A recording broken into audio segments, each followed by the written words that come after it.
സ്നാപക യോഹന്നാൻ. തിബേരിയൂസ് സിസറിന്റെ 15-ാം ഭരണവർഷം പീലാത്തോസ് യൂദയായും ഹെറോദേസ് ഗലീലയും ഭരിക്കുന്ന കാലത്ത് സെക്രിയായുടെ പുത്രനായ യോഹന്നാന് മരുഭൂമിയിൽ വെച്ച് ദൈവത്തിന്റെ അരുൾപ്പാടുണ്ടായി.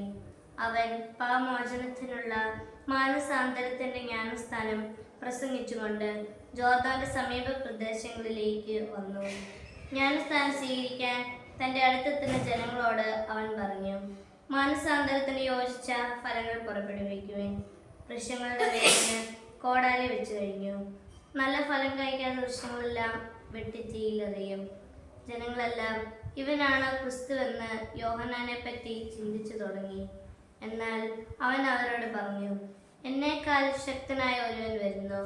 അവന്റെ ചെരുപ്പിന്റെ വാറഴിക്കാൻ പോലും ഞാൻ യോഗ്യനല്ല. ഞാൻ നിങ്ങൾക്ക് ജലം കൊണ്ട് സ്ഥാനം നൽകി, അവനാകട്ടെ പരിശുദ്ധാത്മാവിനാലും അഗ്നിയാലും നിങ്ങൾക്ക് സ്ഥാനം നൽകും. യേശുവിന്റെ ജ്ഞാനസ്ഥാനം. ജ്ഞാനസ്ഥാനത്തിനായി യേശു സ്നാപക യോഹന്നാന്റെ അടുത്തെത്തി. സ്നാപകൻ അവനോട് ചോദിച്ചു, ഞാൻ നിന്നിൽ നിന്ന് സ്ഥാനം സ്വീകരിക്കേണ്ടിയിരിക്കെ നീ എൻ്റെ അടുത്തേക്ക് വരുന്നുവോ? യേശു മറുപടി പറഞ്ഞു, ഇപ്പോൾ ഇത് സമ്മതിക്കുക. അങ്ങനെ സർവ്വനീതി പൂർത്തിയാകുക നമുക്ക് ഉചിതമാണ്. അങ്ങനെ യേശു ജ്ഞാനസ്ഥാനം സ്വീകരിച്ചു.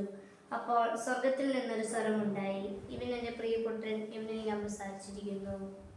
മരുഭൂമിയിലെ പ്രലോഭനം.